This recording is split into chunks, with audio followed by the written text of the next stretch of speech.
Praise the lord. నజరేయుడైన యేసుక్రీస్తు నామంలో మీ అందరికి కూడా ధన్యవాదాలు తెలియపరచుకుంటున్నా. దేవుడిచ్చిన కృపను బట్టి, దేవుడి నడిపింపును బట్టి ఈ రోజున నేను మీ మధ్యలోకి వచ్చి ఉన్నా. ప్రతిరోజు కూడా దేవుడు మనకు వాగ్దానం ఇస్తూ మన జీవితంలో ఉన్న శ్రమలను బట్టి, బాధలను బట్టి, కష్టాలను బట్టి ఎంతగానో ధైర్యపరిచి ముందుకు నడిపిస్తూ ఉన్నాడు. అలాగే ఈ రోజున దేవుడు ఒక మాట తెలియపరచాలని ఎంతగానో ఆశిస్తూ నన్ను మీ మధ్యలోకి తీసుకొచ్చి ఉన్నాడు. మరి ఈ రోజు దేవుని వాగ్దానం చూసే ముందు ఒక విషయాన్ని నేను మీకు తెలియపరచాలని ఎంతగానో ఆశిస్తూ ఉన్నాను.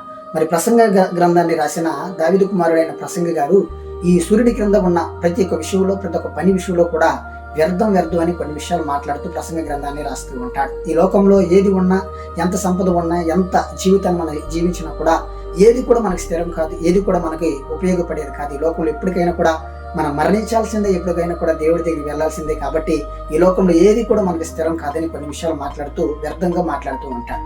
అయితే ఒక విషయాన్ని మాట్లాడుతూ ఉంటాడు. ప్రసంగి గ్రంథము 7వ అధ్యాయం 29 వచ్చిన ఒకసారి చూసినట్లయితే, ఇది ఒకటి మాత్రము నేను కనుగొంటిని, ఏమనగా దేవుడు నరులను యథార్థవంతులుగా పుట్టించును, గాని వారు వివిధమైన తంత్రములు కల్పించుకుని ఉన్నారు. దేవుడు ప్రతి మనిషిని కూడా మంచి వ్యక్తిగాని లోకానికి తీసుకొచ్చి ఉన్నాడంట.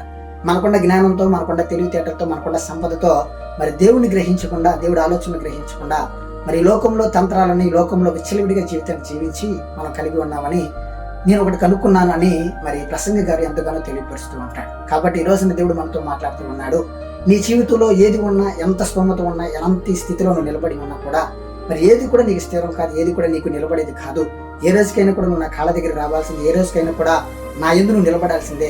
కాబట్టి నా యందు విశ్వసించి నజరేయుడైన యేసుక్రీస్తు నామంలో రక్షించబడిన ప్రతి ఒక్కరు కూడా ఈ లోకంలో డబ్బు, సంపద, ఆస్తి, పేరు కోసం కాదు, కానీ నా యందు భయభక్తులు కలిగి ఉండు. ఈ లోకంలో నువ్వు ఎలా జీవించాలో, ఈ లోకంలో ఎలాంటి తెలివితేటలతో ఉండాలో అది నీకు నేను తెలియపరుస్తాను. నువ్వు చేసే ప్రతి పనిలో కూడా నా యందు వచ్చి మరి నువ్వు సమాధానం పొందుకోగలిగితే ప్రతి ఒక్క విషయంలో నువ్వు ముందుకెళ్ళగలుగుతావు. నీ జ్ఞానం, నీ ఆలోచన, నీ తలంపులు అన్నీ కూడా ఈ లోక సాతానికి సేవ చేసి నశించిపోతామని ఈ రోజున ప్రతి ఒక్కరు కూడా దేవుడికి తెలియపరుస్తూ ఉన్నాడు.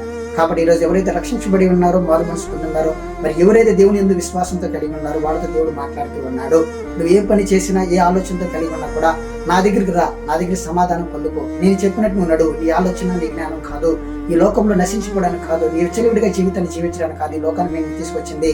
నీ పట్ల ఒక ప్రణాళిక, ఒక ఆలోచన, ఒక తలంపుతో ఈ లోకాన్ని తీసుకొచ్చాను. కాబట్టి నా యందు విశ్వసించు, నా యందు భయభక్తులు కలిగి ఉండని ఈ రోజున దేవుడు నీకు నాకు తెలియపరుస్తూ ఉన్నాడు. ఆమేన్.